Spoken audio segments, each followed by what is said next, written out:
안녕하십니까. 조선일보 경제부의 박사기자 방현철입니다. 지금은 생방송으로 보내드리는 방현철 박사의 월스트리트 시간입니다. 매일 아침 8시 글로벌 경제의 신호등이자 알람시계인 월스트리트의 주요 이슈를 3가지 포인트로 정리합니다. 그리고 차례차례 이슈를 격파해 볼 텐데요. 그럼 7월 14일 수요일 생방송 방현철 박사의 월스트리트를 함께할 분을 소개해 드리겠습니다. 한국투자증권 리서치센터 투자전략부에서 일하고 계시는 이나혜 수석연구원님이십니다. 안녕하세요. 안녕하세요. 예. 요새 여의도 최대의 이슈는 뭔가요? 네. 썸머 랠리인가요? 썸머 랠리요. 네. 많이 더워지기는 했는데 네. 썸머 랠리에 대한 이야기는 사실 뭐 시장과 관련해서는 네. 그렇게 부각이 되고 있는 것 같지는 않아요. 워낙에 뭐 연초 이후에 약간의 뭐 변동성이 있기는 했지만 시장이 지속적으로 뭐 상승세를 보여왔기 때문에 뭐 갑자기 랠리를 보인다 뭐 이런 것보다는 오히려 이제 오늘 또 다뤄질 이슈에도 나오겠지만 하반기에 과연 이제 어떻게 시장의 방향성이 설정될 거냐, 예. 네, 이런 부분에 대한 관심이 더 높은 것 같습니다. 그 시장 얘기 말고는 다른 이슈는 없어요, 여의도에서? 늘 나오는 뭐 코로나. 예. 아, 전국이 우려. 다 난리죠. 네, 예, 그건 네. 예, 알겠습니다.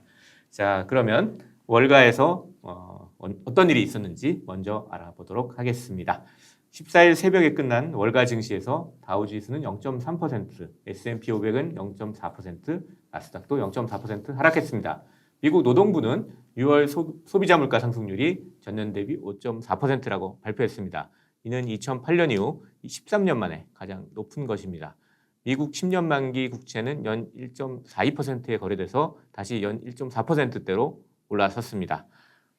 이렇게 해서 월스트리트에서 어떤 일들이 좀 지난 밤에 일어났는지 좀 알아봤고요.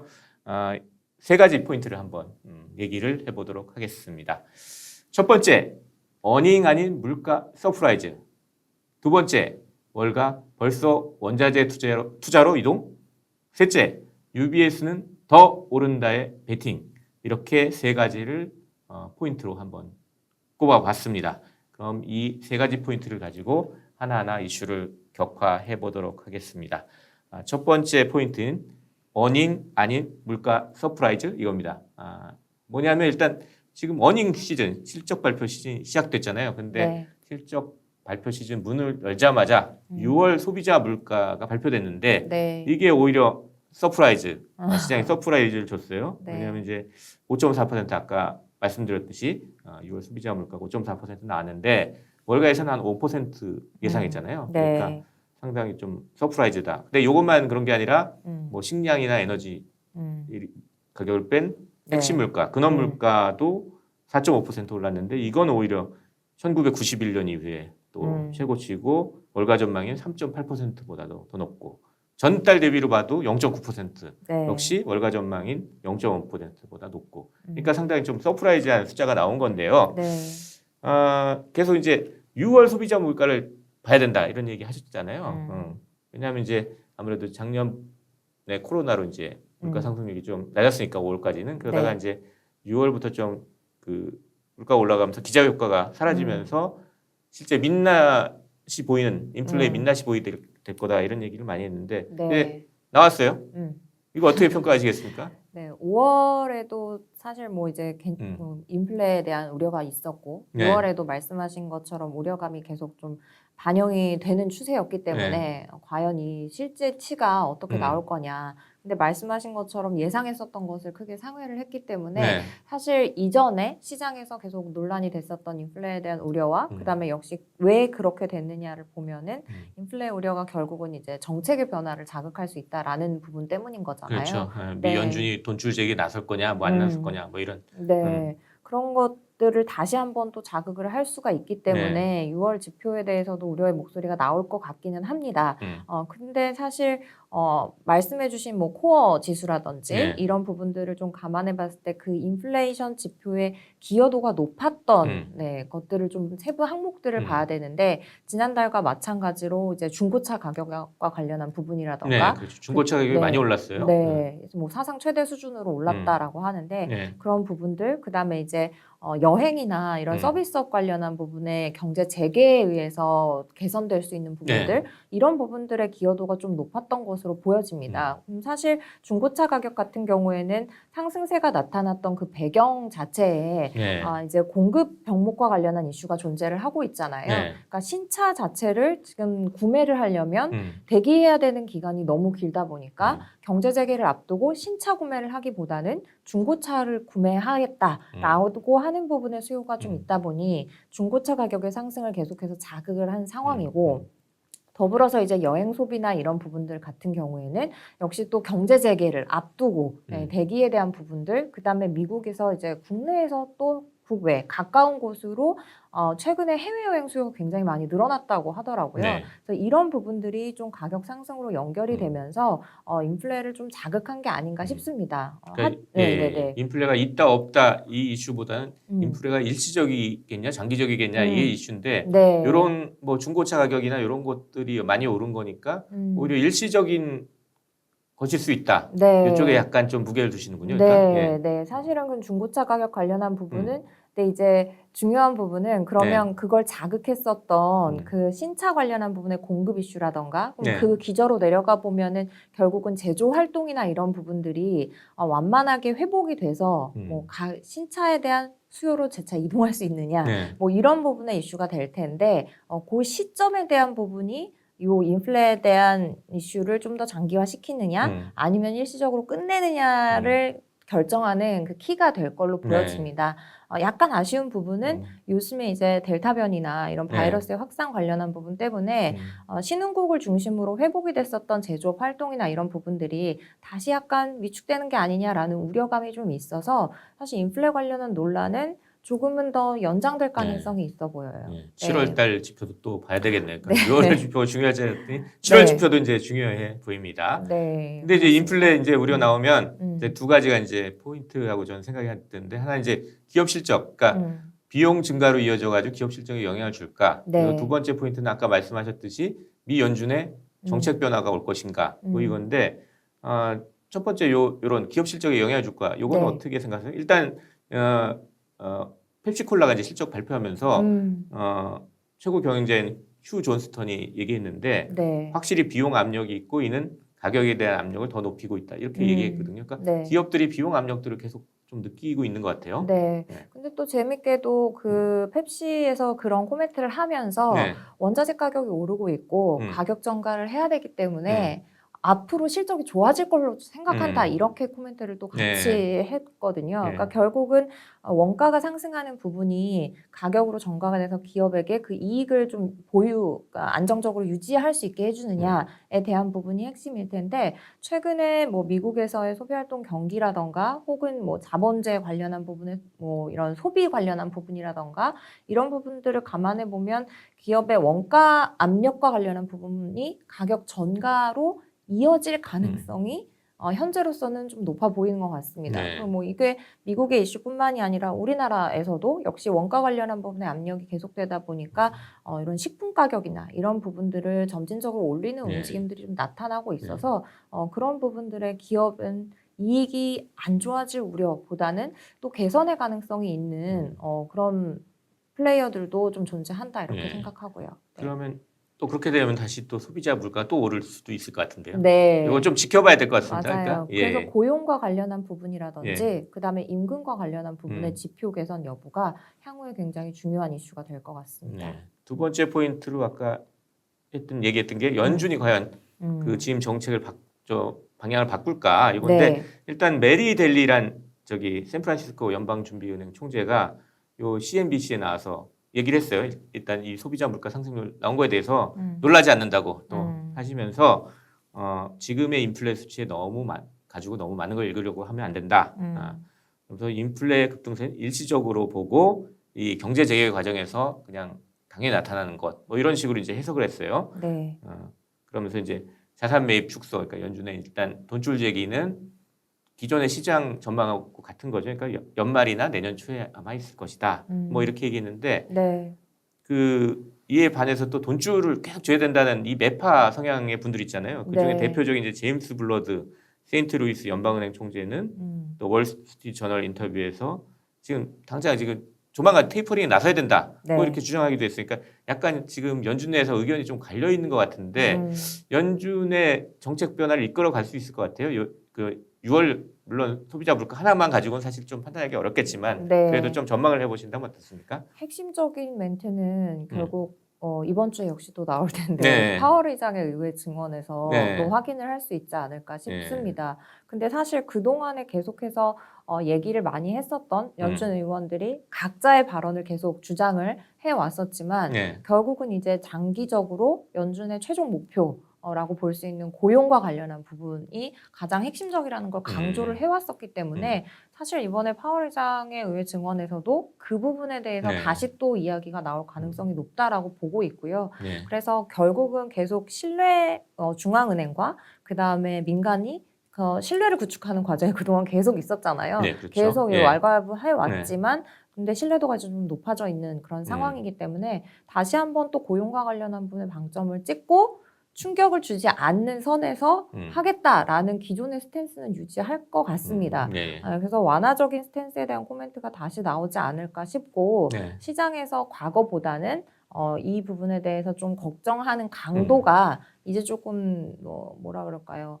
그 내성 이런 부분이 인플레에 대한 내성이 좀 생겼다. 네, 뭐 생겼기 때문에 영향력 자체가 조금 더 줄어들 수 있지 않을까 싶고 역시 또 하반기에 뭐 재정 정책이나 이런 부분에 대한 이슈가 좀 남아 있기 때문에 네. 통화 변화에 대한 이슈가 좀 우려감이 있다라고 하더라도 재정에 대한 바톤이 좀 잘 넘어가 주는 그런 국면이 나타난다라고 하면 시장 충격은 이전보다는 좀 제한적일 수 있지 않을까 싶습니다. 네, 이번 주에 이제 파월 의장이 상원하고 하원에 나가서 네. 반기 이제 통화 정책에 대해서 얘기하는데 그걸 한번 또 지켜봐야 될 것 같습니다. 네. 자, 이렇게 해서 첫 번째 이슈 물가 서프라이즈에 대해서 좀 얘기를 해봤습니다. 두 번째 이슈로 넘어가겠습니다. 이 월가 뭐 벌써 원자재 투자로 이동 뭐 이런 얘기인데 뭐냐면 이제 뱅크 오브 아메리카가 매달 이제 펀드 매니저들 대상으로 이제 설문조사를 하잖아요. 네. 이제 요 결과가 나왔는데요. 결과를 보니까 자산 배분 측면에서 원자재에 대한 자산 배분이 사상 최고 수준에 올랐다고 해요.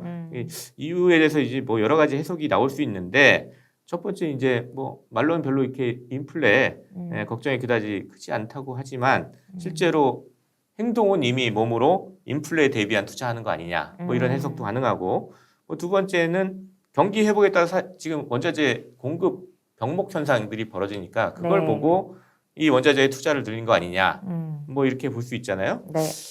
어느 쪽으로 좀 봐야 될 것 같아요. 네. 뭐 경기 관련한 부분에 대해서 걱정한다라기보다는 말씀하신 그 인플레 관련한 부분에 베팅 가능성이 좀 더 높겠죠. 네. 아무래도. 근데 이제 병목에 대한 부분과 더불어서 수요의 회복 가능성 관련한 부분을 보고 함께 들어간 게 아닌가라는 생각이 들고 또 한 가지 이제 6월에서 7월로 넘어오면서 중국의 중앙은행의 정책이 살짝 변하는 듯한 모습을 보여줬잖아요. 약간 완화한 쪽으로 네. 지금 바뀌고 있죠. 네. 네. 그동안 좀 약간 긴축 쪽이었는데. 네, 맞습니다. 네. 그동안 다른 선진 시장에서 계속 완화적인 정책을 보였었던 것과는 달리 중국이 사실 앞서서 경기 회복이 먼저 나오다 보니까 네. 상대적으로 좀 구조조정을 질서정연하게 한다라는 방향으로 갔었는데 네. 최근에 이제 뭐 분위기나 이런 부분들, 그다음에 중국의 경제 지표들이나 이런 부분들이 약간 좀 위축되는 모습이 나타나다 보니까 원자재 가격이 상승한 건 하고 지금 조정 구간에 들어가 있지만 그런 가운데에서도 약간 완화적인 스탠스를 보여주기 시작했단 말이죠. 네. 그래서 약간 이런 부분들이 투자자들의 입장에서 봤을 때 그동안 원자재의 대표적인 수요국이라고 볼 수 있는 그렇죠. 중국의 스탠스 예. 변화 그러면 다시 원자재 가격이 조금 반등할 수도 있지 않겠나라는 시각으로 옮겨가는 것이 한 가지 있을 것 같습니다. 네. 이 JP 모건이 조사한 이제 상반기 글로벌 자산 배분 수익률 되게 복잡한 표가 있는데 결국 이쪽 끝에서 두 번째가 이제 엄청 복잡하네요. 올해 상반기에 저기 그 수익률인데 네. 보면 1등이 원자재예요. 수익률 21.1%. 그러니까 사실 펀드 매니저들이 그 행동하는 또 이유가 있죠. 수익률이 높기 때문에 그런 거고 뭐 2위는 글로벌 리츠 뭐 이렇게 나왔고 그 2분기에만 봐도 역시 원자재가 수익률이 13.3%로 가장 높습니다. 네. 원자재 투자에 지금 이미 펀드 매니저들은 상당히 관심을 두고 있고 거기에 이미 자산 배분을 원자재 쪽을 많이 하고 있다는 걸 네. 그렇게 이해를 할 수 있겠습니다. 네. 근데 이걸 갖다가 또 뱅크 오브 아메리카는 음. 이게 투자 패턴이 경기 후반기에 주로 보이는 패턴이다 이런 거예요. 인플레나 성장세 둔화에 베팅하는 거. 네. 뭐 이런 식으로 해석을 또 하더라고요. 근데 어떤 원자재에 대해서 좀 주목하고 있느냐가 핵심일 것 같기는 해요. 네. 네, 원자재도 다양한 종류가 있으니까. 근데 최근에 원자재 시장에서 나타나는 좀 재미있는 움직임 중에 하나는 유가 관련한 추세하고 네. 그다음에 대표적인 산업금속이라고 볼 수 있는 구리의 그 추세가 약간 이제 디커플링 됐다라고 하는 부분인데 네. 유가 관련한 부분은 아시다시피 이제 상승세가 계속하고 계속되고 있는 있죠. 상황이고 예. 구리 같은 경우에는 상승했다가 다소 조정을 지금 받아서 최근 몇 개월간에는 계속 횡보 국면을 보여주고 있는 상황이거든요. 네. 이게 약간 배경에 공급과 수요에 대한 부분을 생각을 해봐야 될 것 같습니다. 근데 어느 부분에 베팅을 할까에 대한 부분을 놓고 보면은 이제는 좀 산업 수요 쪽에서도 구리에 대한 관심이 조금 더 올라오고 있는 것 같아요. 유가 관련한 부분은 그동안에 이제 오펙 플러스라던가 이런 네. 부분에 마찰에 의해서 상승세를 먼저 보였었던 부분이 있고 구리 같은 경우에는 오히려 최근에 이제 유럽 쪽이나 이런 부분에서 환경 규제에 대한 강화 네. 이런 것들이 좀 나오면서 이제 내연기관차가 퇴출되고 전기차나 이런 부분들이 나온다라고 하면 베이스가 되는 수요를 늘리는 부분이 있기 때문에 이런 정책적 부분이 좀 단기적으로 좀 모멘텀이 될 수 있다라는 시각들이 최근에 좀 형성이 되는 것 같습니다. 전기차에는 구리가 더 일반 차보다 많이 들어간다고 합니다. 네네. 사실 전선이 많이 들어가니까. 그러니까 그런 친환경적으로 정책이 바뀌는 거에 따라서 산업 구리 수요가, 수요도 상당히 좀 올라갈 수 있으니까 그 부분도 한번 지켜봐야 된다. 이런 말씀이십니다. 자, 이렇게 해가지고 두 번째 원자재 투자로 이동하는 월가 얘기를 좀 해봤습니다. 세 번째는 이제 UBS는 더 오른다의 베팅 뭐 이런 건데 UBS 뭐 아시는 분은 아시고 또 모르시는 분은 모르시겠지만 이게 유명한 투자은행이잖아요. 네. 스위스의 투자은행인데 이 투자은행이 S&P 500의 연말 전망치를 기존에 4,400에서 4,500으로 올렸어요. 네. 그러면서 내년 6월까지 전망치도 4,500에서 4,650으로 올렸습니다. 근데 이제 근거가 재밌어요. 사실 다 전망치가 올릴 수 있는 건데 근거가 재밌는데 지금 뭐 실적이 상당히 실적 시즌이잖아요. 근데 실적이 다 상당히 좋게 나온다. 그러니까 그 팩트셋은 한 63.3% 이렇게 작년보다 높게 나온다 이렇게 얘기했는데 지금 그 예상도 너무 낮게 예상했다는 거예요. 그래서 사실은 그 실적 전망이 앞으로 더 좋을 것이다. 그렇기 때문에 우리는 주가 전망을 올린다고 했습니다. 그러니까 그 UBS 전략가 데이비드 레퍼크위츠가 한 얘기인데 팬데믹이 잠잠해지고 정부의 지원으로 해서 기업 이익이 증가할 텐데 기업 이익 증가가 1분기 이후에 갈수록 줄어든다는 게 이건 말이 안 된다. 뭐 이런 얘기예요. 그러니까 팩트셋 아까 좀 얘기 드렸지만 그 S&P 500 기업 기준으로 이익이 2분기에는 63.3% 늘어났는데 3분기에는 23.7%, 4분기에는 18.3%에서 조금 증가세가 줄어드는 것으로 보인다는데 자기들은 그렇게 생각하지 않는다는 거예요. 오히려 그 주당 순이익이 2분기 45%에서 4분기 50% 오히려 이렇게 늘어나는 식으로 그래프로 이제 또 그려놨어요. 그러니까 통상적으로 다 이렇게 떨어지는 걸로 하는데 이분들은 더 올라가는 걸로 이렇게 그려놓으면서 주가 전망 올린 거예요. 그러니까 약간 좀 어떻게 또 근거가 있는 것 같아요. 근데 아까 이제 말씀해주신 부분 중에 펩시가 2분기 실적을 발표하면서 가격 얘기를 했다 이런 말씀하셨었고 그래서 그 가격 전망이 오히려 긍정적으로 나오고 있다 이런 말씀을 드렸는데 결국은 이제 원가 상승이나 경기 회복과 관련한 부분이 기업들이 가격 전가를 할 수 있느냐에 대한 부분인데 아마 UBS에서 이런 얘기를 할 때는 소비 여력 자체가 좀 충분하다라고 보기 때문에 가격이 전가가 됐을 때 이 부분에 대해 충격으로 오기보다는 받아들이고 소비할 거다라고 보기 때문인 것 같아요. 근데 실질적으로 최근에 이제 임금 인상과 관련한 니즈들이 좀 높아지고 있잖아요. 기대 인플레이션이나 이런 부분들이 계속 상승을 하는 그런 구조에 나와 있는데 고용 시장으로 뭐 사람들이 이제 돌아올 때, 네. 그 회복할 때, 돌아올 때 기대 인플레이션 높으면 임금 인상에 대한 요구가 당연히 높을 수밖에 없는 네. 그런 구조라서 하반기 이제 기업 입장에서 임금에 대한 부분이 또 이슈가 되는 그런 상황이 올 것 같습니다. 근데 전반적으로 임금 인상에 대한 움직임이 나타난다라고 하면 결국은 가격 수용력이 소비자 입장에서 높아지는 그런 구조가 될 수 있기 때문에 기업들의 뭐 가격 전가력, 네, 그다음에 이런 부분이 매출로 이어질 수 있는 개연성이 좀 놓여 있는 게 아닌가라는 생각이 들고요. 네. 이익 뭐 증가율의 둔화에 대한 부분은 사실 뭐 우려의 이 시각이 있기는 하지만 그러면 이전 수준 대비해서 이게 역성장을 네. 하는 거냐? 떨어지는 건 아니죠. 그건 아닐까요? 예, 증가하는 거죠. 네, 예. 그런 부분을 본다라고 하면은 유동성 효과나 이익 증가 효과에 대한 부분은 하반기에도 좀 유효하지 않을까 싶습니다.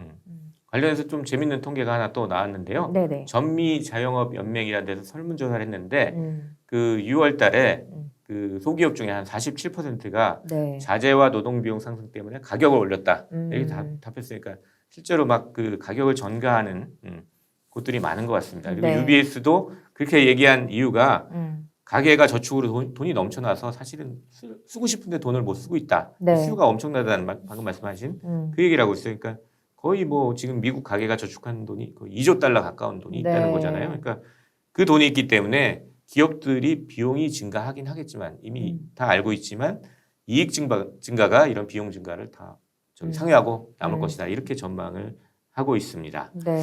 하지만 이제 주가 전망에 대해서 부정적인 사실 것도 꽤 있습니다. 이게 UBS는 상당히 이제 낙관적으로 이제 보고 있는 그쵸? 건데요. 네네.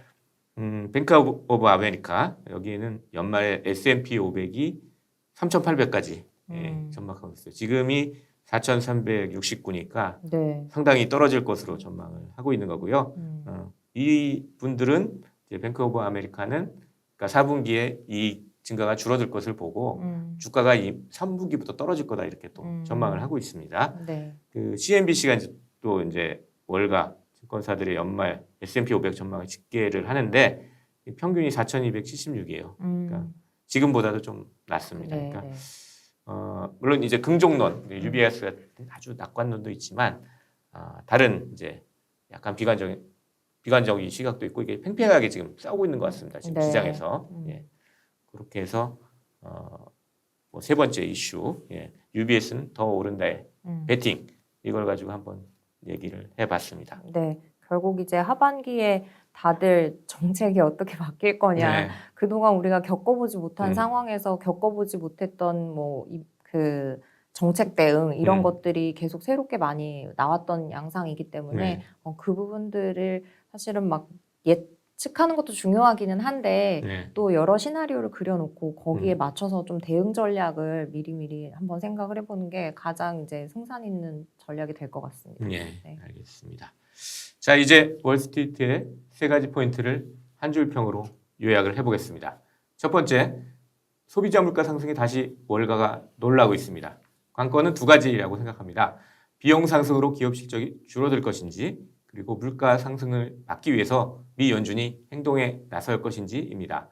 두 가지 모두 아직 확실하진 않습니다. 하지만 경고음이 들리는 걸 무시해서는 안 될 것 같습니다.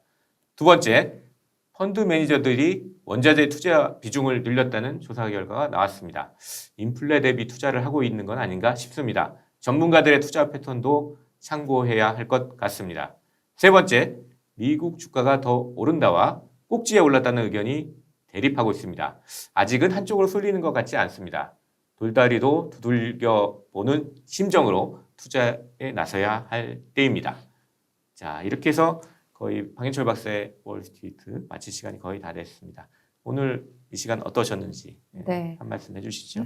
시장 얘기를 나눌 네. 수 있어서 좋았고 예. 그리고 뭐 이제 시장 자체가 최근에 약간의 우려의 목소리가 있기는 하지만 또 우려의 벽을 타고 오른다고 네. 네, 증시는 유동성 환경이나 이런 부분들은 여전히 좀 양호한 편인 것 같아요. 네. 그래서 체크해야 될 부분들이 또 많기는 하지만 박사님과 함께 잘 체크하셔서 네. 성공 투자하시기 바라겠습니다. 네, 네. 감사합니다. 예. 7월 14일 수요일 생방송 방현철 박사의 월스트리트 벌써 라이브를 마칠 시간입니다. 함께 해주신 여러분께 감사드립니다. 도움이 되셨다면 채널 구독 버튼 꼭 눌러주시기 바랍니다. 내일도 저는 아침 8시 월스트리트 3가지 포인트로 진단하고 이슈를 격파하는 강현철 박사의 월스트리트로 돌아오겠습니다. 지금까지 함께해 주신 한국투자증권 리서치센터 투자전략부의 이나혜 수석연구원님, 그리고 저는 조선일보 경제부의 박사기자 강현철이었습니다. 감사합니다.